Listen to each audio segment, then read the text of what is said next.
इंतकाम के लिए शौहर के कातिल से शादी की। वाकया कुछ यूं है कि एक अफगानी औरत जिसका शौहर भी अफगानी था, बाजोर में रहते थे। औरत कहती है कि इसका शौहर पेशावर में काम करता था और बहुत अच्छा गुजर बसर हो रहा था।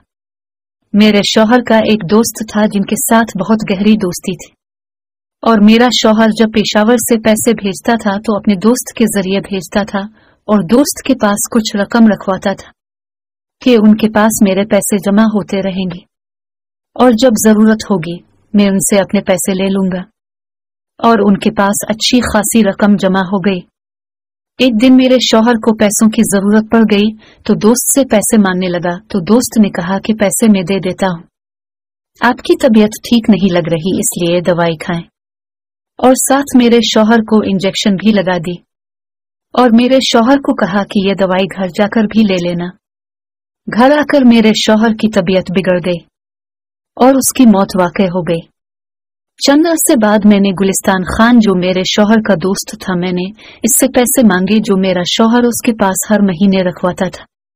लेकिन मुझे यकीन तब हुआ कि इसी ने मेरे शौहर को कत्ल किया है। जब गुलिस्तान खान ने कहा कि पैसे तो मैंने इसी दिन दे दिए थे, सारे पैसे, अब मेरे पास उनके कोई पैसे नहीं। इसी दिन के बाद मैंने फैसला किया कि मैं इससे अपने शौहर के कत्ल का बदला लूंगी। लेकिन औरत को कोई तरीका नहीं सूझ रहा था कि किस तरह से अपने शौहर के कातिल से इंतकाम ले। औरत तफ्तीश में कह रही थी कि मैंने प्लानिंग की कि ये शख्स लालची है, इसको लालच देकर इससे शादी करती हूँ और फिर इंतकाम लेना आसान हो जाएगा। चुनांचे मैंने गुलिस्तान खान को पैगाम भेजा कि मैं और मेरी बच्ची जो इस वक्त बहुत छोटी है, हमारा कोई सहारा नहीं है, मेरे पास कुछ पैसे भी है, वो रख लेना, आप उन पैसों की गाड़ी खरीद लेना, आपको आसानी होगी और आप मुझसे शादी करें। बंदा लालची था और उसकी पहले से ही एक बीवी और बच्चा था। इस औरत से दूसरी शादी की।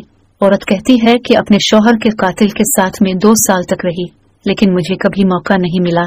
गुलिस्तान खान ज्यादातर पहली बीवी के पास रहता था और अक्सर मैं और मेरी बच्ची अकेली रहती थी। गुलिस्तान खान भी पिछली बात भूल गया था, इसका मुझ पर एतमाद बन गया था। मैंने इसे कहा कि ज्यादा तर मैं घर में अकेली रहती हूँ, इसलिए मुझे एक पिस्तौल लेकर दे दे। गुलिस्तान खान ने इसे पिस्तौल लेकर दे दिया। एक रात तकरीबन 1 बजे गुलिस्तान खान सो रहा था। मैंने दूसरे कमरे से पिस्तौल लिया और गुलिस्तान खान के सर पर फायर किया, लेकिन फायर न हुआ। मैं डर गई कि गुलिस्तान खान जाग न जाए।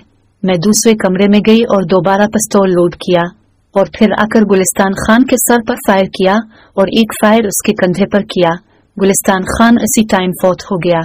सुबह हुई तो मैंने लोगों को जमा किया कि रात को डाकू आए थे और मेरे शौहर को कत्ल किया। लोगों ने पुलिस को बुलाया। बाद में पुलिस ने तफ्तीश की तो औरत मान गई कि हाँ, मैंने ही से कत्ल किया है, मैंने इससे अपने पहले शौहर के कत्ल का बदला लिया है। इस वाकया से ये बात साबित होती है कि औरत जब इंतकाम पर आ जाती है तो वो कुछ भी कर सकती है।